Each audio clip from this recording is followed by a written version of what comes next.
രണ്ടാമത്തെ ആക്ടിവിറ്റി എന്ന് പറഞ്ഞാൽ ചലനത്തിന് സ്വാഭാവികത നൽകാം. പക്ഷി ചിറകടിച്ച് പറന്നു വന്ന് കൂട്ടിലേക്ക് കയറുന്നു. നമ്മൾ ഇത് ചെയ്യുമ്പോൾ ഫസ്റ്റ് വൺ നമ്മൾ ചെയ്യുമ്പോൾ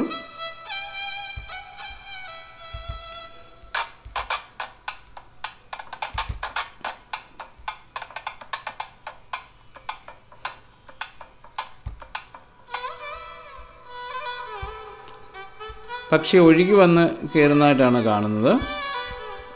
അത് നമുക്ക് ഒഴിവാക്കണം. അത് ചിറകടിച്ച് പറന്നു വരുന്നതായിട്ട് നമുക്ക് തോന്നണം. അതിനുവേണ്ടി നമുക്ക് പുതിയൊരു പ്രൊജക്റ്റ് തുടങ്ങാം.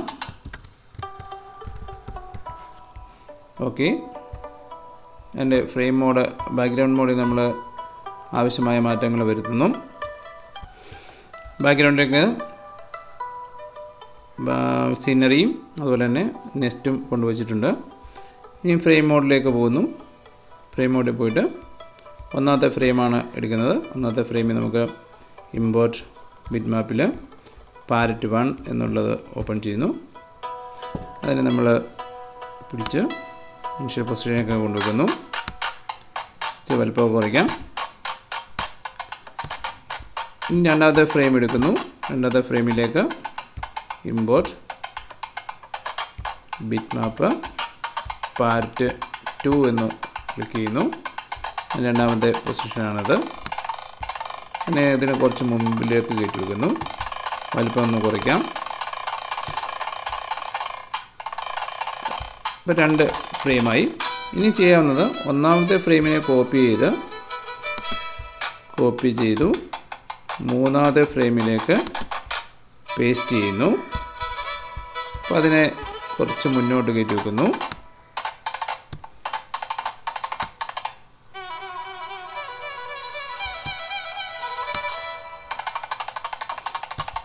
വലുപ്പം മറ്റേതിനായിട്ട് ഇച്ചിരി വലുപ്പം കൂട്ടാം. ഇനി അടുത്ത രണ്ടാമത്തെ ഫ്രെയിമിനെ കോപ്പി ചെയ്ത് നാലാമത്തെ ഫ്രെയിമിലേക്ക് പേസ്റ്റ് ചെയ്യാം. അതിനെ ഇങ്ങോട്ട് കുറച്ച് മുന്നോട്ട് വെക്കാം.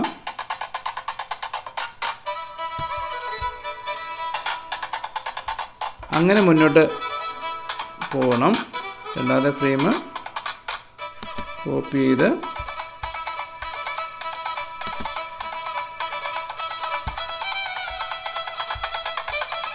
രണ്ടാമത്തെ ഫ്രെയിമിൽ ക്ലിക്ക് ചെയ്യുന്നു.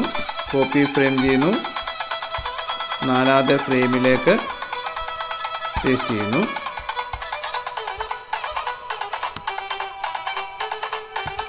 അപ്പോൾ അങ്ങനെ മുന്നോട്ട് പോകാവുന്നതാണ്. പക്ഷേ അതിനെക്കാട്ടി എളുപ്പമുള്ളൊരു മാർഗ്ഗം എന്ന് പറഞ്ഞാൽ ഇതിനെ അങ്ങ് റിമൂവ് ചെയ്യുന്നു. ഇത് 2 ഫ്രെയിമും റിമൂവ് ചെയ്യുന്നു. 1ഉം 2 ഫ്രെയിമിനെ നമുക്കൊന്ന് കോപ്പി ചെയ്യാം. ഷിഫ്റ്റ് പ്രസ് ചെയ്തിട്ട് രണ്ടും കൂടെ സെലക്ട് ചെയ്യുന്നു. കോപ്പി ചെയ്യാൻ വേണ്ടി കൺട്രോൾ കീയും സിയും കൂടെ പ്രസ് ചെയ്യുന്നു. കോപ്പി ചെയ്തു. മൂന്നാമത്തെ ഫ്രെയിമിൽ ക്ലിക്ക് ചെയ്തിട്ട് കൺട്രോൾ കീയും വിയും കൂടെ പ്രസ് ചെയ്യുന്നു. അപ്പോൾ 3, 4 കൂടെ അതിനകത്താവും. അപ്പോൾ എന്നിട്ട് മൂന്നാമത്തെ ഫ്രെയിമിൽ ക്ലിക്ക് ചെയ്ത് ആ പാരറ്റിനെ പിടിച്ച് മുന്നോട്ട് കുറച്ചുകൂടെ വെക്കുന്നു. നാലാമത്തെ ഫ്രെയിമിൽ ക്ലിക്ക് ചെയ്യുമ്പോൾ രണ്ടാമത്തെ ഫ്രെയിമിലുള്ള ആ പാരറ്റിനാണ് ലഭിക്കുന്നത്. കുറച്ചുകൂടെ മുന്നോട്ട് വെക്കുന്നു. ഇനിയും 3ഉം 4ഉം കൂടെ നമ്മൾ ഷിഫ്റ്റ് പ്രസ് ചെയ്ത് സെലക്ട് ചെയ്തിട്ട് കൺട്രോൾ സി പ്രസ് ചെയ്യുന്നു. അഞ്ചാമത്തെ ഫ്രെയിമിൽ ഒന്ന് ക്ലിക്ക് ചെയ്ത് കൺട്രോൾ വി പ്രസ് ചെയ്യുന്നു. അഞ്ചാമത്തെ ഫ്രെയിം ക്ലിക്ക് ചെയ്തിട്ട് ആ പാരറ്റിനെ പിടിച്ച് മുന്നോട്ട് മാറ്റി വെക്കുന്നു. ആറാമത്തെ ഫ്രെയിം ക്ലിക്ക് ചെയ്തിട്ട് അടുത്ത പാരറ്റിനെ എടുത്ത് മുന്നോട്ട് വെക്കുന്നു. ഇനിയും ചെയ്യേണ്ടത് 5ഉം 6ഉം കൂടെ സെലക്ട് ചെയ്യുന്നു. കൺട്രോൾ സി പ്രസ് ചെയ്യുന്നു. ഏഴാമത്തെ ഫ്രെയിമിൽ ക്ലിക്ക് ചെയ്തിട്ട് കൺട്രോൾ വി പ്രസ് ചെയ്യുന്നു. എന്നിട്ട് ഏഴാമത്തെ ഫ്രെയിമിൽ ഒന്ന് ക്ലിക്ക് ചെയ്തിട്ട് ആ പക്ഷിയെ പിടിച്ച് കുറച്ച് മുന്നോട്ട് വെക്കുന്നു. എട്ടാമത്തെ ഫ്രെയിമിൽ ക്ലിക്ക് ചെയ്തിട്ട് പക്ഷിയെ പിടിച്ച് കുറച്ചുകൂടെ മുന്നോട്ട് വെക്കുന്നു. ഇനിയും 7ഉം 8ഉം കൂടെ കൺട്രോൾ C അടിച്ച് സെലക്ട് ചെയ്യുന്നു. 9ാമത്തെ ഫ്രെയിമിൽ ക്ലിക്ക് ചെയ്തിട്ട് കൺട്രോൾ V പ്രസ് ചെയ്യുന്നു. എന്നിട്ട് 9ാമത്തെ ഫ്രെയിമിൽ കിളിയെ മുന്നോട്ട് മാറ്റി വെക്കുന്നു.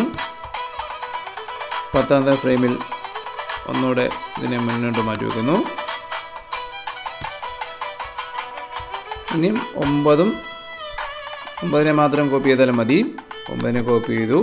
കോപ്പി ഫ്രെയിം 11ാമത്തെ ഫ്രെയിമിലേക്ക് പേസ്റ്റ് ഫ്രെയിം കൊടുക്കുന്നു. കിളിയെ പിടിച്ച് മുന്നോട്ട് മാറ്റി വെക്കുന്നു. അങ്ങനെ നമുക്ക് അത് അവസാനിപ്പിക്കാം. അഡീഷനിൽ വന്ന 2 നമുക്ക് റിമൂവ് ചെയ്യാം. ഡിലീറ്റ് ബട്ടൺ അടിക്കുക, അല്ലെങ്കിൽ റൈറ്റ് ക്ലിക്ക് അടിച്ച് ഡിലീറ്റ് ബട്ടൺ അടിക്കാം. അക്സെപ്റ്റ് ചെയ്യാം. ഇനി നമുക്ക് പ്ലേ ചെയ്ത് നോക്കാം. പ്ലേയറിനകത്ത് പ്ലേ ചെയ്യുന്നു. ഇങ്ങനെ ഈ പ്രവർത്തനം ചെയ്യാവുന്നതാണ്. അപ്പം പക്ഷി പറന്നു വരുന്ന ഒരു ഫീലിംഗ്, മുമ്പേ സ്ലൈഡ് ചെയ്ത് വരുന്നതെന്നുള്ള അത് മാറ്റി പറന്നു വരുന്നതായിട്ടുള്ളൊരു ഫീലിംഗ് നമുക്ക് കിട്ടും.